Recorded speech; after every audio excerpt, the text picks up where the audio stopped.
Bom, essa é a parte 2 do vídeo de análise do ciclo de refrigeração por absorção.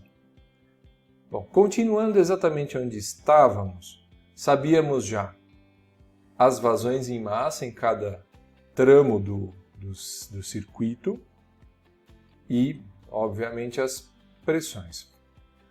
Faltou definir, ou faltaram ser definidas, as entalpias específicas para serem utilizadas nos balanços de energia. Vamos a elas. E começamos pela parte mais simples, que é a parte do ciclo que só contém água. E para isso, há necessidade de buscar uma tabela de propriedades propriedades da água na região de saturação. A quais pontos eu me refiro? Os pontos 5, 6, 7 e 8. Bom, o diagrama TS está aqui, a posição dos pontos 5, 6, 7 e 8 também está indicada neles. E eu começo pelo ponto 5.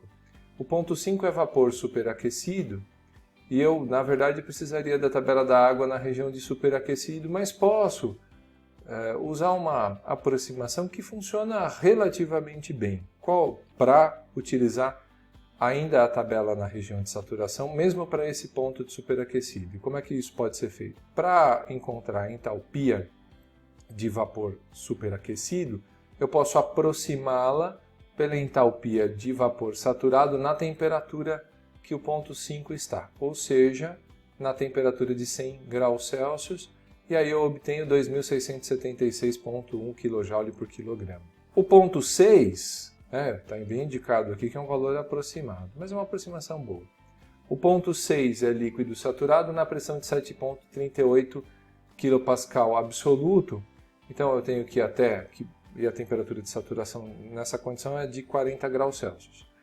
Vou até a tabela para 40 graus Celsius, identifico a condição de líquido saturado e pego a entalpia de 167,57 kJ por quilograma. A entalpia do ponto 7 é exatamente igual à entalpia do ponto 6 por causa de se tratar de uma válvula isoentálpica. E agora sim, por fim, o ponto 8 com a pressão de 1,23 kPa absoluto e temperatura de saturação de 10 graus Celsius para vapor saturado a entalpia de 2.519,8 kJ por quilograma.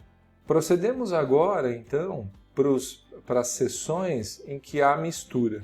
E, eventualmente, eu poderia recorrer a uma tabela de propriedades termodinâmicas, agora para uma mistura de água mais brometo de lítio, o que não é muito simples de encontrar. Mas há diagramas, como o que eu vou mostrar para vocês agora, que indica a relação de entalpia com a temperatura e a porcentagem de brometo de lítio na mistura. Esse é o diagrama a que eu me referi agora há pouco, onde eu tenho no eixo Y a entalpia específica, no eixo X a porcentagem de brometo de lítio na mistura e aqui várias isotérmicas com a temperatura da mistura. Bom, quais pontos eu vou me concentrar? Vou me concentrar no ponto 1 e no ponto 3. O ponto 1, sabemos que há uma temperatura no absorvedor de 30 graus, o que nos indica claramente essa curva no diagrama, com a porcentagem de 50% de brometo de lítio na mistura, encontramos a entalpia específica de menos 168 kJ por quilograma. Mais um ponto importante é o ponto 3, e nesse caso a temperatura de mistura agora é 100 graus Celsius, e a porcentagem de 66,4%, o que vai nos dar mais ou menos, esses valores são aproximados, pessoal, menos 52 kJ por quilograma. Resumindo, o que temos até agora para o ciclo completo são essas entalpias.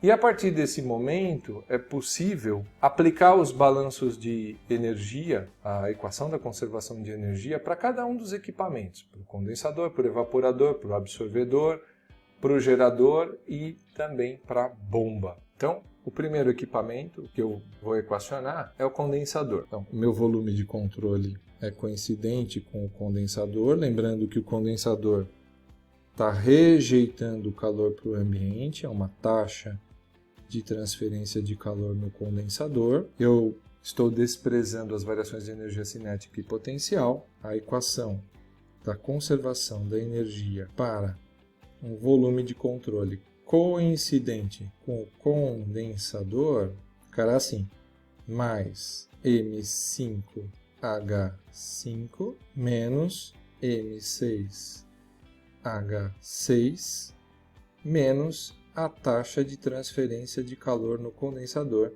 igual a zero. Igual a zero por causa do regime permanente. Não há termo de acúmulo de energia no volume de controle. Lembrando que a vazão em massa na seção 5 é exatamente igual à vazão em massa na seção 6, que é igual a 0,1482 kg por segundo, substituindo os valores, a taxa de transferência de calor no condensador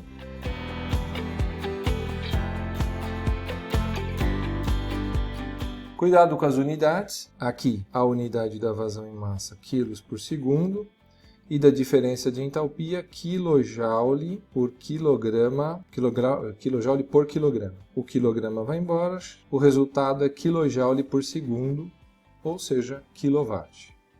Então, para o condensador, 371,76 kW. A mesma coisa, equação da conservação da energia para o volume de controle coincidente com o evaporador. No evaporador, lembrando que o volume de controle agora é coincidente com o próprio evaporador e a energia entrando nele, a taxa de transferência de calor no evaporador. Então, esse termo é positivo.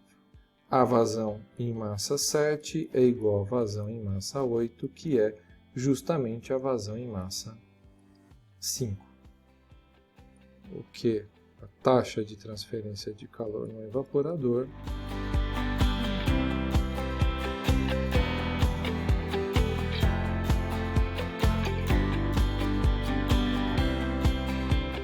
Perfeito. Então, respondemos duas perguntas. É importante ter a taxa de transferência de calor no gerador e também no absorvedor, né? Assim como a potência na bomba. Bom, como isso vai ser feito? Eu vou aplicar a equação da conservação da energia para um volume de controle coincidente agora com o absorvedor. Tomar um certo cuidado, porque o absorvedor ele tem duas entradas, a entrada 8 e a entrada 4, e uma saída que é a saída 1. E lógico, existe um resfriamento, uma taxa de transferência de calor aqui para o meio.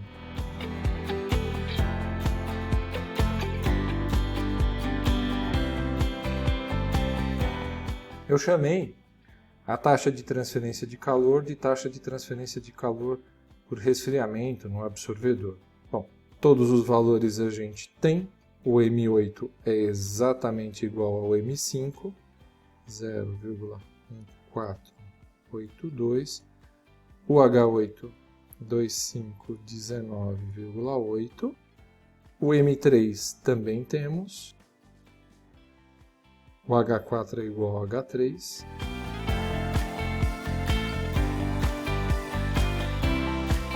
Subir um pouquinho aqui, obtendo a taxa de transferência de calor no resfriamento, 450,7 kW. Bom, agora nós temos um pequeno problema, que é exatamente o fato de não conhecermos a entalpia específica do ponto 2. Mas em nenhum momento o problema pediu a taxa de transferência de calor isoladamente, a taxa de transferência de calor no gerador ou a potência na bomba. Essas grandezas elas vão ser necessárias para calcular o coeficiente de desempenho do ciclo. Como é que eu vou lidar com isso, na verdade? Eu sei que existe uma possibilidade, e é o que eu vou fazer, de adotar um volume de controle não um único volume de controle para o gerador ou um único volume de controle para a bomba. Eu posso usar, aliás, é até uma possibilidade de mostrar para vocês isso, eu posso usar e vou usar um volume de controle que envolva todo o gerador e envolva também a bomba. Cuidado é necessário se o volume de controle agora ele pega esses dois elementos, sabemos que há uma taxa de transferência de calor no gerador e uma potência da bomba. A equação da conservação da energia para um volume de controle, que é a soma da bomba mais um gerador, mais o gerador, vai ficar como? Uma entrada mais M1H1. A seção 2, e aí que está a grande vantagem dessa estratégia, a seção 2 faz parte do conjunto de soma do volume de controle, né, que pega o gerador mais o evaporador, então eu não preciso de nenhuma informação da seção 2. As saídas, então, menos M5H5 menos M3H3 mais a taxa de transferência de calor no gerador mais a potência da bomba igual a zero. Então, a taxa de transferência de calor no gerador mais a potência da bomba vai ser igual a M1 0,6 vezes H1 menos 168 menos M5 0,1482 vezes H5 267,1 menos M3 0,4518 vezes H3 menos 52.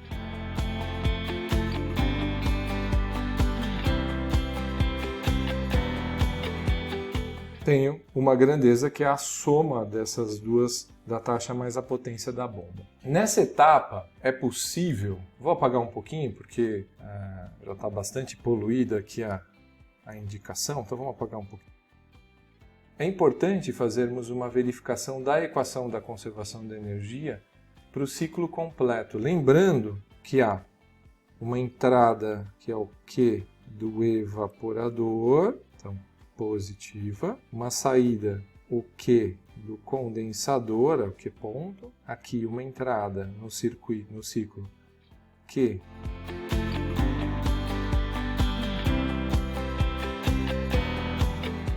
nessa situação. Então, a equação da conservação da energia para um volume de controle coincidente com o ciclo completo vai revelar exatamente o quê?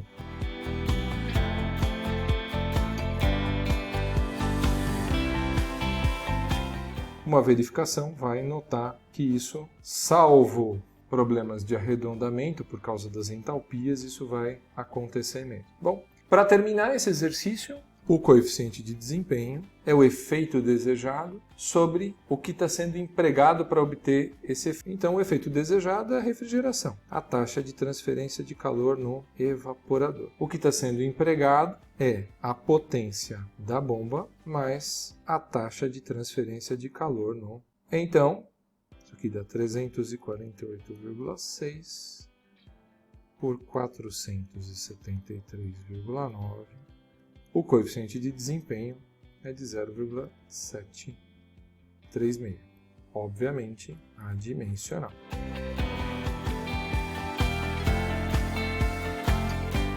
Obrigado por assistirem. Esperem mais vídeos.